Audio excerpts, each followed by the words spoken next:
Hello and welcome to Surrey Libraries. Thank you for joining us today. I'm Amanda and I work in Guildford and Godalming Libraries, and I've been sharing my walks around my neighbourhood with you. April has been a month of contrasting weathers. We've had bitter cold, even snow, and also some warm sunny days and very little rain. The cold weather means we can enjoy the daffodils for longer. They're such a joyful flower with their bright yellow petals and nodding heads.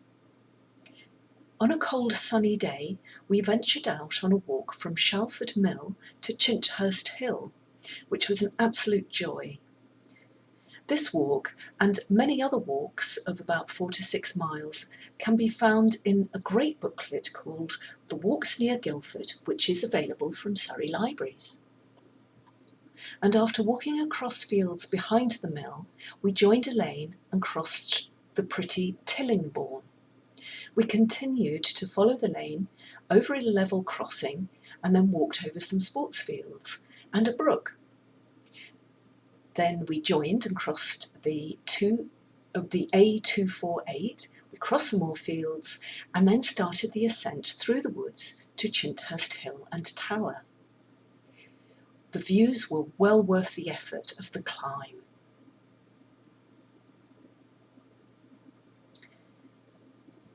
We met a few families who come for regular nature walks and who had collected pine cones and other treasures for a nature table, and some had built dens in the woods.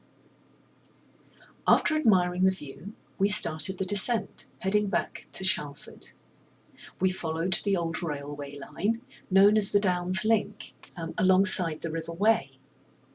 After crossing the A281, we then crossed Shalford Common and headed back towards Shalford Mill. And that completed our walk for the day. Now that we've been on a few walks, I thought we'd look at some maps. Maps are useful to help you find your way around a neighbourhood, and it's a good idea to take a map with you when you go for a walk. So maps can show things to look out for on your travels. You might be surprised at what you find in your immediate neighbourhood that you didn't know were there. Here I have a cycle map of Guildford, which shows a nature reserve right next to the A3. We didn't know it was there, but we decided to explore it recently. When making plans for your adventures, you'll want to decide what sort of map you want to use. If you're walking, you have a variety of choices.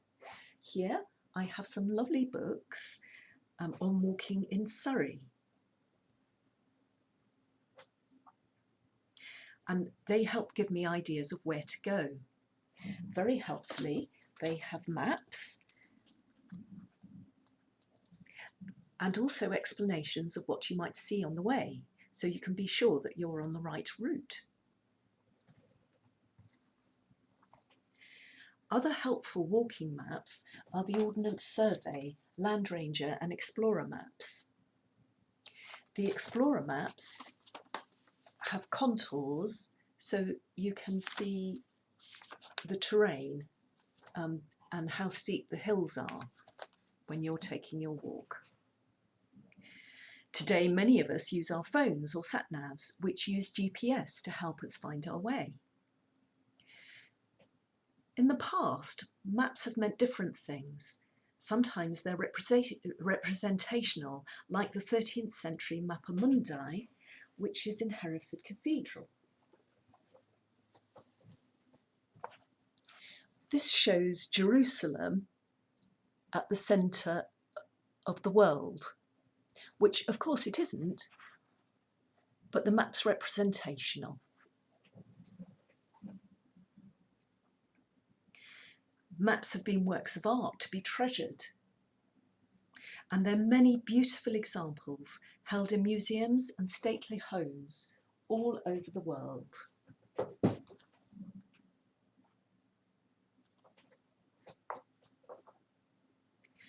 One of our treasures at Godalming Library is a map made by the community at the Meath.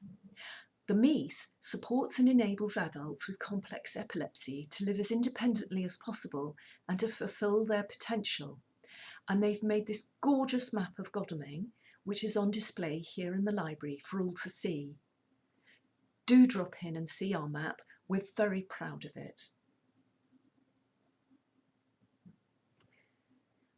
Many stories start with a map, creating excitement at the adventure in store.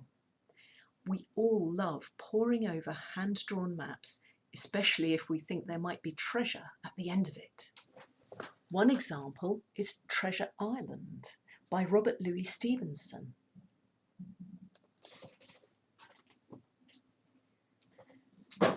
J.R.R. Tolkien too drew maps for his book, The Lord of the Rings, and we're able to follow the adventures of the hobbits.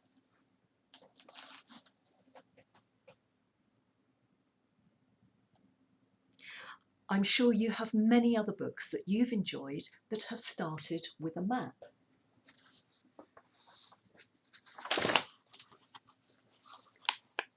Here we have Andy Sage's book, Sandrider.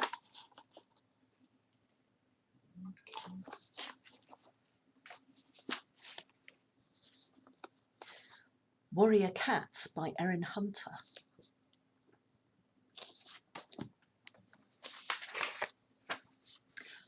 Rowley Jefferson's Awesome Friendly Adventure by Jeff Kinney.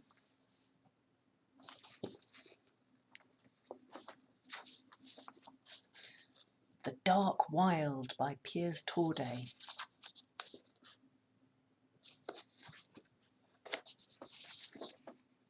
And Inkspell by Cornelia Funke.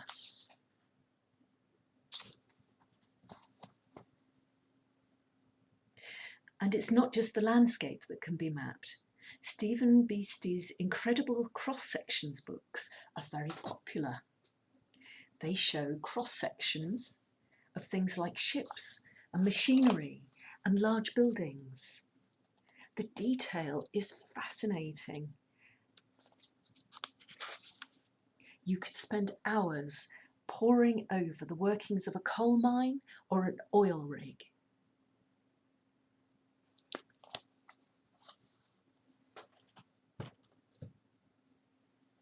You can also draw your own map. All you need is paper, pens and pencils and your own skills of observation. Perhaps you could draw a map to show a route for friends to follow, or show the locations of things you spotted on a walk you have taken. So today I'm going to make a treasure map game.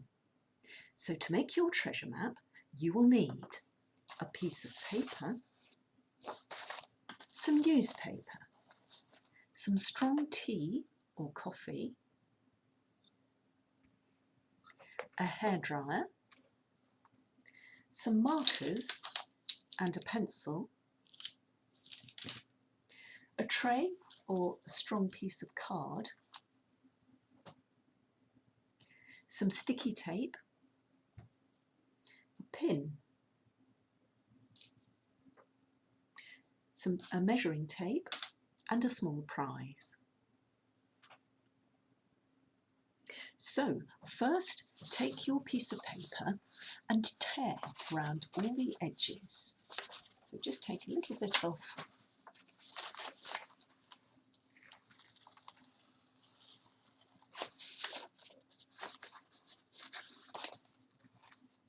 To give a ragged edge, and this helps make the paper look old.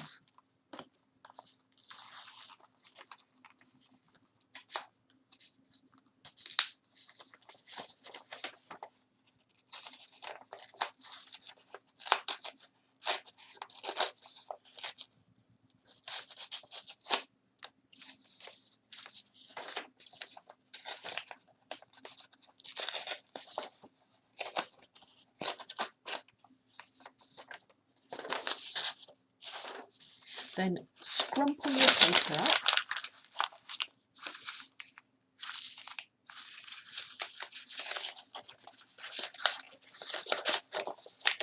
and then flatten it out on your newspaper.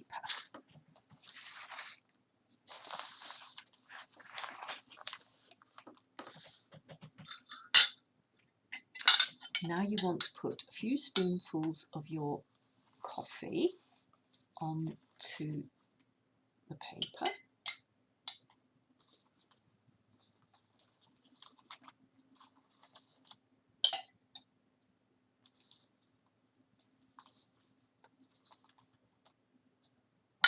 Now, spread it around using your fingers.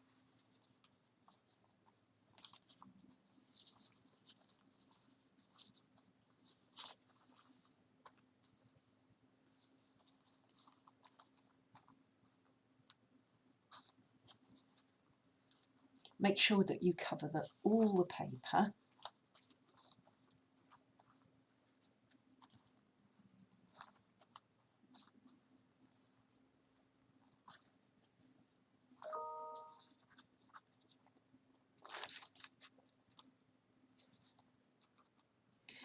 Then if you leave it just a few minutes and then take your hairdryer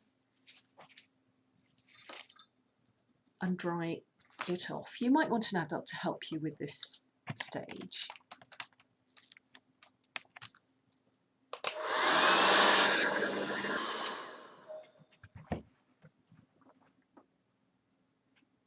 So this takes a few minutes, so I'm going to show you a dried one which I've done earlier. So the paper looks nice and torn and wrinkled and dark, so it makes it look old. So once your paper is dried, you can draw your map. So take a black marker. I'm drawing an island here. Then put in your landmarks, so you might want to have a town at the centre, and you might want to have rivers leading down to the sea, and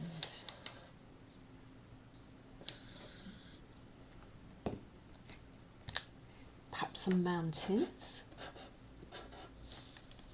and some hills. You could have some cliffs.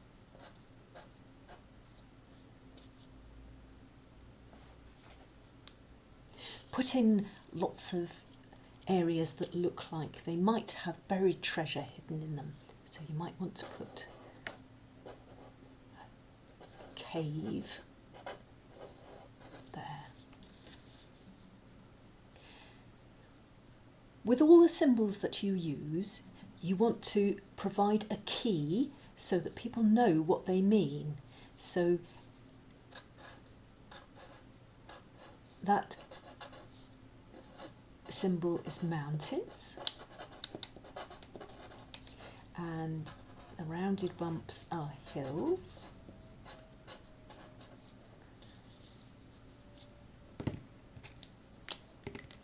Might want to put a forest.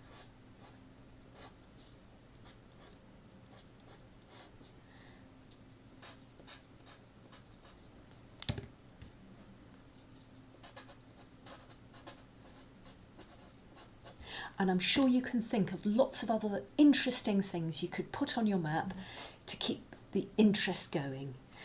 So another thing that you want on your map is a compass to show which way is north. So that could be a very simple cross like that, showing north at the top. You could always draw something more ornate. There's a beautiful compass rose. And another thing you'll want is something called a scale, so that people know what the distances are. So you might want to show that 1 centimetre equals 1 kilometre.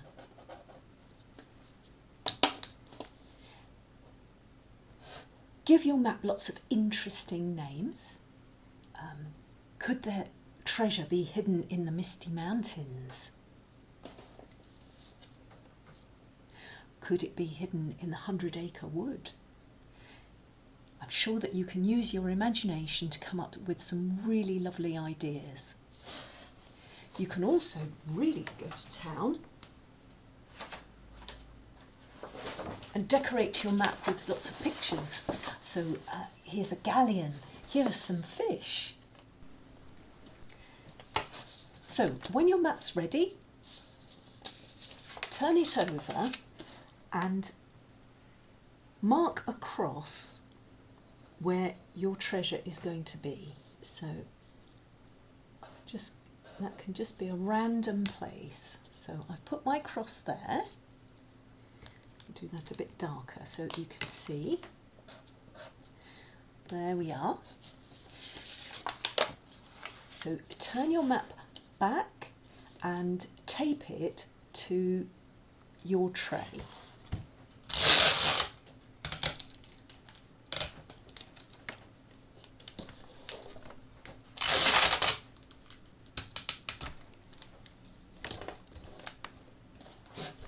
So now you're ready to play your game. So get your friends to choose a place on the map where they think the treasure is. They put a cross and they write their name.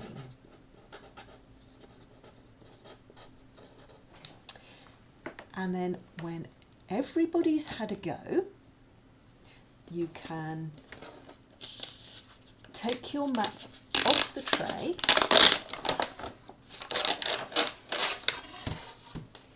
take your pin and put it in the centre of that cross that you marked earlier. So push it through to the other side so that when you turn it over, you can see where you chose to bury your treasure, and then the person whose cross is nearest that pin mark will be the winner. So be sure to have a little prize ready. A little bag of chocolate gold coins would be the ideal gift. There are lots of games you can play with maps, so for more information about maps and mapping your neighbourhood, you can try the Let's Get Mapping books, which are published by Raintree. This is, we also have the wonderful series Mapping a Village or Mapping a City. There are other books in the series too, and these books are by Jen Green. Thank you for joining me today. We would love to see your treasure maps. Please do post your photographs and comments on social media so that we can see what you've been doing. For more craft ideas, you can follow Surrey Libraries on Facebook and Twitter and subscribe to our YouTube channel. Thank you and goodbye.